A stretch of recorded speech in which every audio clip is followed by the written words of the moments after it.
오늘 본문의 앞선 본문에는 어떤 이야기가 나오냐면 한번 보시면 아시겠지만 노아의 아들들 셈과 함과 야벳의 족보가 나와 있습니다. 그들의 자손이 어떻게 되었는지에 대한 이제 글이 써 있습니다. 그런데 여기서 한 아들이 있습니다. 저주를 받은 아들이 있는데 그의 이름이 무엇일까요? 바로 가나안이라고 불리는 함입니다. 아버지의 저주를 받는데 그 이유가 무엇입니까? 아버지 노아가 하체를 드러내놓고 있는데 그것을 보고 형들에게 제잘제잘 이야기를 했다. 그래서 아버지의 저주를 받게 됩니다. 물론 이 대목에서 아버지 노아의 잘못도 있다고 생각을 합니다. 자신의 수치를 드러낸 이 아들에 대해서 저주를 했습니다. 사실 함의 입장에서는 아버지가 자신을 걸려 넘어지게 했다고 하소연할 수 있는 상황입니다. 하지만 그렇다고 해서 함의 죄가 사라지지는 않습니다. 명백한 그의 실수가 드러났기 때문입니다. 이 함의 자손들 가나안 족속이라고 이야기를 합니다. 성경에서 훗날에 아브라함의 자손들 이스라엘 백성들과 전쟁을 벌입니다. 그런데 전쟁을 벌이게 된 이유가 있습니다. 그들의 땅이 악했기 때문입니다. 아브라함 때에는 하나님께서 아직 가나안 땅을 너에게 주지 않을 거야, 너의 민족에게 주지 않을 거야 라고 말씀하십니다. 그러면서 이유가 무엇이냐? 아모리 족속, 가나안과 아모리 족속 비슷한 구역입니다. 아모리 족속에 악이 가득하지 못했기 때문에 아직 그 땅을 너에게 주지 못한다라고 말씀을 하시거든요. 그러면 이스라엘 백성이 가나안 땅을 정복하는 그 순간에 그 가나안 땅은 어떤 상태라는 거죠? 저주받은 상태, 죄악이 가득한 상태라는 이야기입니다. 이 함의 자손들은 하나님을 거역하고 하나님에서 등을 돌리고 악한 일을 서슴없이 합니다. 그러자 하나님의 심판이 임하게 된 것입니다. 함뿐만 아니라 그들의 자손들도 계속해서 악행을 저질렀고 하나님께서 이스라엘 백성, 거룩한 백성을 통해서 그들을 징벌하십니다. 징계하십니다. 여기서 우리가 묵상할 수 있는 바는 이겁니다. 노아의 아들들, 이 셈과 함과 야벳 모두 다 노아의 아들들이었다는 사실. 이 노아의 아들들은 어떤 은혜를 입은 자들이죠? 방주에 들어가게 돼서 생명을 보존하게 됐습니다. 모든 피조물이 죽는 한가운데 노아의 가족만이 구원을 받았어요. 그 구원에 받았던 그 명단이 있는데 그 명단 속에 지금 저주받은 아들 함도 있었다라는 겁니다. 그러나 그는 아버지의 수치를 드러내는 실수를 저지르게 되고 저주를 받게 됩니다. 그래서 하나님의 생명책에 올라갔지만 금세 지워지는 인생을 살게 됩니다. 반면에 두 아들은 어떡합니까? 계속해서 축복을 받게 되고 그 아들 중에 아브라함이 나오게 됩니다. 그리고 이 아브라함은 하나님의 거룩한 백성의 조상이 되는 그런 축복을 받게 됩니다. 어느 누구도 처음부터 나쁜 일을 저지르지는 않습니다. 함은 옳은 길을 선택할 수 있었습니다. 아버지가 하체를 드러내놓고 있는 그 모습을 보며 겉옷을 들고 가릴 수 있었습니다. 그런데 제잘 형들에게, 형과 동생에게 이야기한 것입니다. 그것이 잘못되었다라는 것입니다. 아버지에 대해서 뒷담화를 했던 것입니다. 그 당시에는 고대에서는 아버지에 대해서 반기를 드는 것이 금기시 되어 왔기 때문에 큰 죄라고 할 수 있습니다. 세상에는 늘 남의 탓을 하는 사람들이 존재합니다. 함이 그랬을 것 같습니다. 아버지가 그러고 있으니 누구라도 그렇게 얘기하지 않겠느냐라고 변명할 수 있을 겁니다. 근데 그가 변명할 수 없는 이유가 무엇입니까? 셈과 야벳은 그렇게 행하지 않았기 때문입니다. 셈과 야벳은 가만히 그 일이 없는 것처럼 지나가게끔 하려고 했습니다. 그런데 우리의 인생도 때로는 함과 같을 때가 많습니다. 함과 같을 때가 참 많아요. 잘못을 저질러 놓고 변명을 늘어놓는 거죠. 우리가 잘못했을 때 가장 먼저 손쉽게 할 수 있는 행위가 바로 변명입니다. 어쩔 수 없었어. 내가 이렇게 행동할 수밖에 없었어 라고 얘기하는 것입니다. 이러한 태도는요, 사회에 만연하게 되면 이 사회는 위태롭게 됩니다. 분열하고 발전 없이 퇴보만 일으킬 것입니다. 결국 가나안 족속들처럼 하나님의 심판을 받는 존재들이 됩니다. 여러분들이 이런 실수를 저지르지 않기를 바랍니다. 잘못을 인정하는 것은요, 부끄러운 것이 아닙니다. 이 잘못을 인정하는 것은 다시는 이 잘못으로 이끌지 않도록 만들어줍니다. 똑같은 실수를 반복하지 않도록 만들어준단 말입니다. 물론 잘못을 인정하는 것이 우리에게 번거로운 일이 될 수도 있습니다. 더 나아가서는 내가 얻었던 것을 포기해야 되는 그런 순간이 찾아올지도 모르겠습니다. 내가 그동안 쌓아왔던 모든 업적들을 다 부정해야 되는 일이 될지도 모릅니다. 그러나 한 가지 분명한 것은 무엇입니까? 시작부터 잘못된 일이 끝까지 잘 될 일 없습니다. 언젠가 우리의 공든 그 탑이 무너지게 될 것입니다. 그러니 그 전에 다시 시작하는 편이 낫습니다. 내가 이 정도 쌓았으니까 이거 너무 쌓기까지 너무 어려웠어 라는 마음이 드십니까? 차라리 이를 다 무너뜨리고 새로 제대로 시작하는 것이 낫게 될 것입니다. 왜 그렇습니까? 이 악은 계속해서 우리 안에서 자라게 됩니다. 결국 우리가 해결할 수 없어서 심판을 받게 됩니다. 여러분은 어떤 선택을 하시겠습니까? 죄의 유혹에 넘어져 죄의 길에 들어서겠습니까? 아니면 옳은 길을 향하여 나아가겠습니까? 죄 가운데에서 죄를 저지를 수도 있죠. 실수할 수도 있죠. 이 실수한 이 상황에서 죄를 인정하고 실수를 인정하고 책임지고 다시 시작하는, 다시 옳은 길을 향해서 나아가겠습니까? 아니면 두 눈 딱 감고 그냥 모른 척 하면서 죄라는 것을 알면서도 그런 인생을 계속해서 살아가겠습니까? 이러한 기로에 서 있던 한 인물이 있습니다. 예수님이 활동했던 당시에 한 인물이 있는데 그 사람이 바로 삭개오였습니다. 이 삭개오의 직업이 뭐냐면 세리 중에서 장이라고 합니다. 이스라엘 사람들이 로마의 당시에 세금을 내야 됐었는데 중간책이었습니다. 중간책이 되어서 사람들이 잘 알아듣지 못하니까, 헬라어를 잘 모르니까 이스라엘 백성들 그 사이에서 자기 호주머니에 더 넣었던 겁니다. 한 100원 정도를 세금으로 내야 된다면 한 50원 정도는 자기 호주머니에 넣는 겁니다. 150원을 이제 걷게 되는 거죠. 이렇게 부정적으로 이스라엘 백성들을 착취했을 가능성이 매우 높은 인물이 바로 이 삭개오입니다. 이 삭개오는 컴플렉스가 있었습니다. 키가 너무 작았습니다. 우리 가운데에서도 키가 작은 사람이 분명 있겠지만 훨씬 작았던 사람 같아요. 외소증이 있는 사람이 아니었을까 추측이 됩니다. 누구도, 돈이 많은 삭개오였지만 누구도 삭개오와 가까이 하지 않았습니다. 그런데 이 삭개오한테 들리는 소식 한 가지가 있었습니다.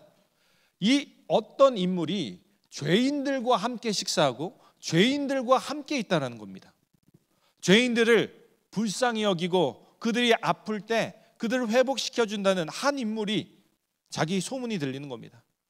그분은 바로 예수 그리스도입니다. 그런데 그 인물이 자기 동네에 온다는 소식을 듣습니다. 그래서 예수님이 오자 보려고 합니다. 예수님을 보고자 합니다. 만나고자 합니다. 정말 죄인인 나, 정말 아무짝에 쓸데없는 나도 예수님께서는 귀하게 보실까라는 생각을 하며 이리저리 보려고 했습니다. 그러나 키가 작은 탓에, 왜소한 탓에 예수님을 볼 수 없었습니다. 그래서 감람나무 위에 올라가 예수님을 보게 됩니다. 보자 예수님과 눈 마주친 그 상태에서 예수님이 뭐라고 얘기합니까? 내가 너희 집에 거하겠다라고 말씀하십니다. 삭개오는 그 순간에 온갖 생각이 들었을 겁니다. 진짜네? 죄인인 나와 함께 식사하자고 하시네? 그럼 내가 뭐 어떻게 해야 되지? 라는 생각으로 정신없이 집안에 모시고 식사를 나누며 대화를 하기 시작합니다. 예수님과 대화하는 그 내내 마음이 불편했을 것으로 추측이 됩니다. 왜 그랬을까요? 이 거룩하신 하나님, 흠이 없는 예수님이 나와 식사를 함께 하시고 나와 대화를 하시는데 너무나 감격스러운 겁니다. 그래서 삭개오는 예수님께 먼저 고백합니다. 예수님이 너 이렇게 해라 마라 하지 않았습니다. 그저 예수님은 같이 식사만, 대화만 나누셨습니다. 삭개오는 이렇게 얘기합니다. 내가 가난한 자들에게 내 모든 재산의 절반을 드리겠습니다. 내가 부정적으로 탈취한 게 있으면 4배로 갚겠습니다 라고 얘기하는 거죠. 이 삭개오의 직업이 세리였기 때문에 4배로 갚아야 될 이 금액이 엄청났을 것으로 보입니다. 그런데 절반을 이미 가난한 자에게 주기로 했으니 이 삭개오에게 남는 것이 무엇입니까? 빚입니다. 삭개오는 자신의 잘못을 뉘우치게 됩니다. 이 죄를 없애기 위해서는 내가 그동안에 아등바등 모았던 이 재물을 다 소비해야겠다. 오히려 부족한 삶을 살아야겠다라는 생각을 하게 된 겁니다. 그래서 그는 자신의 모든 재산을 주고 빚을 지는 그런 인생을 살게 됩니다. 우리는 선택의 기로에 있습니다. 하나님의 뜻대로 살 것인지 아니면 기존대로 나의 욕심대로 살 것인지 말입니다. 이 가운데에서 여러분이 삭개오와 같은 선택을 하길 간절히 소망합니다. 두 번째로 오늘 본문을 중심으로 살펴보겠습니다. 사람들이 하나님과 뜻과는 다르게 정착하여서 한 탑을 세운다라고 성경이 이야기합니다. 그리고 이 반역을 하나님은 막고자 언어를 혼잡하게 하십니다. 여기서 우리는 인간이 하나님께 주신 은혜를 잘못 사용하게 되면 그 은혜를 도로 빼앗는다는 교훈을 얻을 수가 있습니다. 언어라는 것은 참으로 축복입니다. 사람이 말이 통하지 않으면 참으로 어렵죠. 저도 신대원 다닐 때 베트남에서 온 친구가 하나 있었고 학교에서도 학부 때도 중국인 친구들이 있었습니다. 근데 이들이 약간 꺼려지는 상황들, 저를 이상하게 보지 마십시오. 꺼려지는 상황들이 딱 한 가지가 있어요. 우리 발제할 때 같이 안 했으면 좋겠다라는 개인적인 생각이 너무 나빴나요? 예, 그런 인간적인 생각이 들었습니다.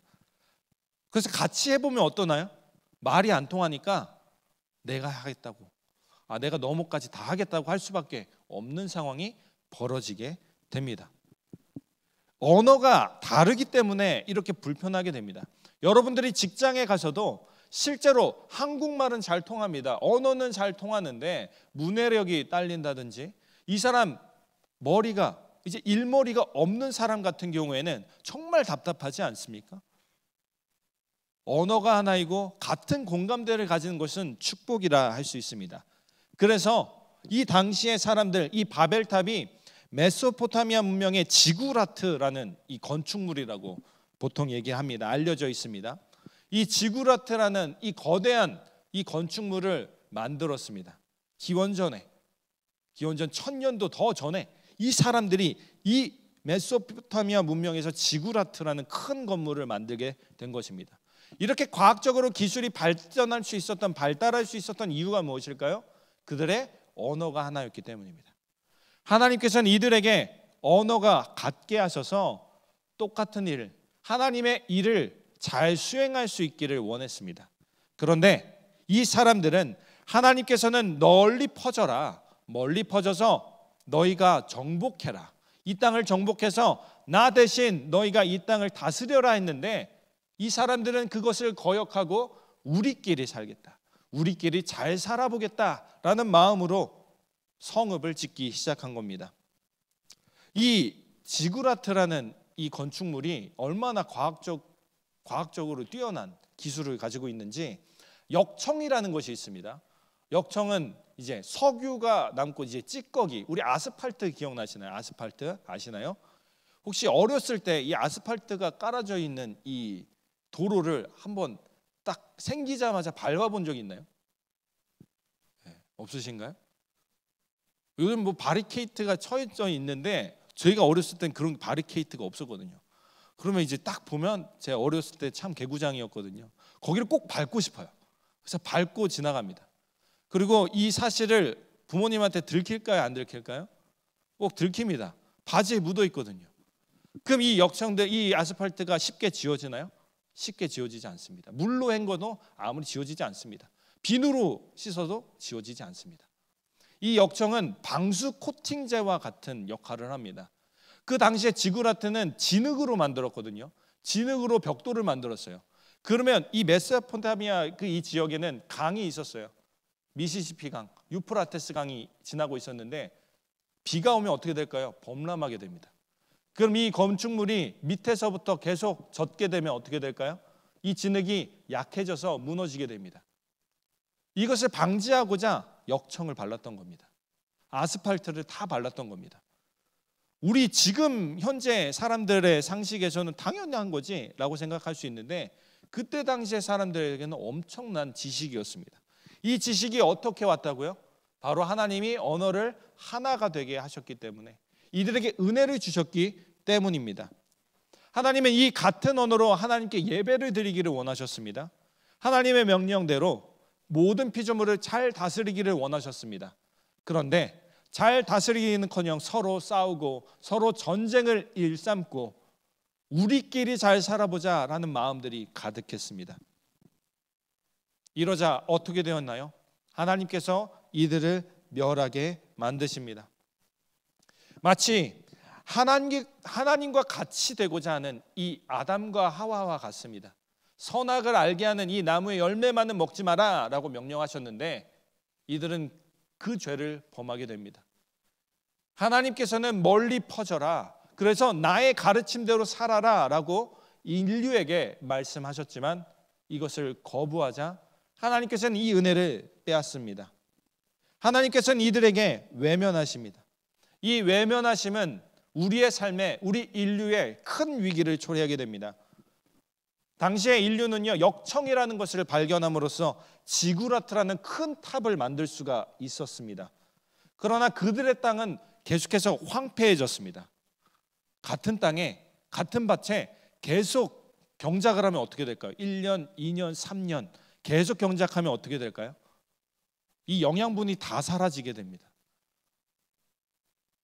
당시 메소포타미아 문명은 그렇게 멸망하게 되었습니다. 하나님이 외면하시자 지식을 알지 못한 상태가 되었습니다. 언어가 혼잡게 되자 이들은 도무지 하나가 된 마음을 가질 수 없는 상태가 되었습니다. 그렇게 그들은 하나님의 외면으로 인해 망하게 되었습니다. 여러분, 하나님의 은혜를 기억하시기 바랍니다. 하나님의 은혜로 우리는 지금까지 여기까지 오게 되었습니다. 지금 우리에게 주어진 이 삶은요, 하나님의 은혜로 주어진 것입니다. 하나님이 외면하셨다면 우리는 수많은 인생의 위기들이 있지 않나요? 아직까지는 위기가 없을 수 있습니다. 하지만 앞으로 살면서 이 위기를 어떻게 극복해야 되지 할 정도로 심각한 위기에 처할 수 있을 겁니다. 그런데 이때에 하나님의 은혜를 기억하시기 바랍니다. 하나님은 도와주십니다. 우리 인생을 도와주십니다. 그리고 그 도와주심을 끝까지 기억하고 살아야만 합니다. 그리할 때 우리는 하나님이 말씀하신 그 말씀에서 벗어나지 않는 인생을 살아갈 수 있게 됩니다. 하나님께서는 우리가 주신 은혜, 하나님께서 받은 은혜를 잊어버리면 그대로 빼앗아 가십니다. 아니요, 이렇게 표현하는 것이 더 정확할 것 같아요. 하나님이 외면하심으로써 그 은혜, 받은 은혜를 모두 소비하게 만든다라는 것이 더 정확할 것 같습니다. 계속된 은혜가 없으면 우리 인생은, 우리 인간은 하나님의 도움이 없이는 살아갈 수가 없을 겁니다. 마지막으로 오늘 제목이 되는, 오늘 살펴볼 부분은 흩어짐이라는 부분입니다. 흩어짐. 사실 인류가 벌로서 흩어지게 된 거라고 우리는 생각할 수 있습니다. 언어를 혼잡하게 하시고 흩어지게 하셨다라고 성경이 기록되어 있으니까 말입니다. 그런데 이 흩어짐은요, 태초의 때에 하나님의 뜻이었습니다. 창세기 1장 28절의 말씀 한번 읽어보겠습니다. 창세기 1장 28절의 말씀 한 목소리로 함께 읽어보겠습니다. 시작. 하나님이 그들에게 복을 주시며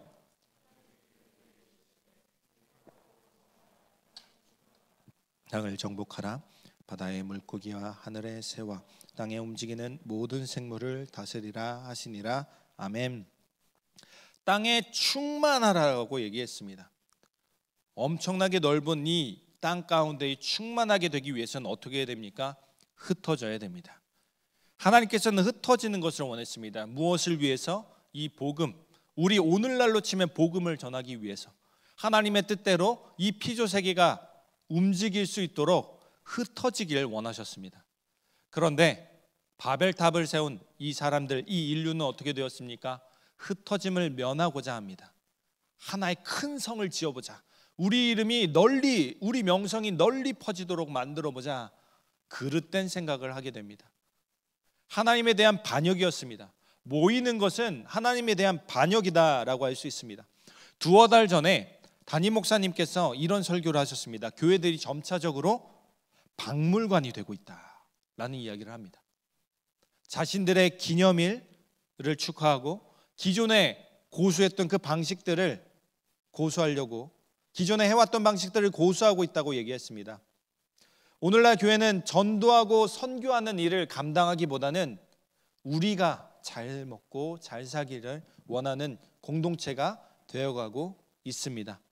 그래서 이러한 모습들을 보며 세상 사람들은 손가락질을 합니다. 겉봐, 세상과 다를 바가 없네 라고 말입니다. 여러 가지 통계가 있겠지만 제가 본 통계로서는 기독교와 불교와 천주교 이 세 가지 중에 제일 신뢰도가 없는 종교는 바로 우리 기독교라고 합니다. 우리 개신교라고 합니다. 천주교와 비교해 봤을 때, 구교와 비교해 봤을 때 거의 5배 차이가 나는 이런 신뢰도, 형편없는 신뢰도를 갖고 있습니다. 왜 그렇게 되었을까요? 우리가 영상으로 보지는 못했지만 우리가 지난 이제 어른들 설교 중간에 광고 시작하기 전에 그 영상들을 한번 봤으면 좋겠어요. 오늘은 저희가 시간 관계상 보지는 못했는데 수많은 선교사들이 우리 이 땅으로 오셨어요. 한국 땅으로 오셨습니다. 그들이 흩어짐을 면하고자 했다면 이곳에 올 이유가 없었어요. 그 당시에는 아무것도 없는 곳이었고요. 풍토병이 가득한 땅이 바로 우리 한국 땅이었습니다. 이런 땅을 위해서 흩어졌습니다. 선교사님들이 캐나다에서, 저기 멀리 미국에서, 저기 호주에서, 유럽에서 하나같이 한마음 한뜻이 되어 이곳에 왔습니다. 그리고 한 선교사님이 이렇게 얘기합니다. 내가 죽거든 파송한 교회에 이렇게 얘기합니다. 10명, 20명의 사람들을 보내주십시오 라고 이야기를 합니다. 이런 교회가 되어야 합니다. 우리의 공동체는 흩어짐의 공동체가 되어야 됩니다. 흩어져라, 그래서 하나 되지 말고 그냥 싸우다가 다 분열되라, 이런 얘기가 아니죠. 복음을 향해서 나아갈 수 있는 우리 공동체가 되어야 된다는 것을 의미합니다. 저희는 그래서 우리 안에 이 예배가 회복되어야 합니다. 예배가 회복되고요, 우리가 훈련을 열심히 받으면요 어쩔 수 없어요. 가만히 있을 수가 없습니다. 제가 이제 선교팀장, 우리 세영 팀장을 보면요 참 대단한 것 같아요. 제가 잠깐 보긴 했어도 일을 많이 이렇게 많이 벌리시더라고요. 그런데 그 마음 가운데에 가만히 견딜 수 없음이 있지 않을까라는 생각. 물론 성격도 있겠지만, 성향도 있겠지만, 이 복음을 듣고 이 좋은 소식을 듣고 가만히 있지 못하는 건 아닐까라는 생각이 듭니다. 그래서 우리 모두가, 우리 모든 공동체들이 한마음 한뜻이 되어서 이 선교에, 복음에 앞장섰으면 좋겠습니다. 이 복음의 시작은 우리의 삶 가운데에서 먼저 시작됩니다. 삶에서 어떻게 복음을 전할 수 있냐고요? 우리가 소금과 같은 역할, 제대로 된 역할을 하면 사람들이 우리를 보고 저 사람 왜 다르지? 라고 생각할 겁니다. 이 다름을 보고 하나님이 영광을 받게 됩니다. 저 사람 하나님 믿는구나. 내가 그동안 개신교에 대해서 잘못된 생각, 그릇된 생각, 편견을 가지고 있었구나 라는 생각을 할 겁니다. 우리의 삶의 모습부터 변화되어야 됩니다. 변화되고 이 복음을 들고 세상에 나가서 하나님 믿으세요, 예수님 믿으세요, 가난에 빠져있는, 허덕이는 그 자들에게 도움을 주면서 예수 믿으세요, 폭력으로 얼룩진 그 땅 가운데 가서 그들을 도와주며 눈물을 닦아주며 간호해주며 예수님 믿으세요, 이런 복음을 전할 수 있는 우리 공동체가 되길 간절히 소망합니다. 아직은 우리가 거기까지 신앙이 못 미친다면 우리의 예배부터 회복하시기 바랍니다. 예배 이후에 훈련을 받게 되고 하나님의 귀한 그릇이 되었을 때 사용될 겁니다.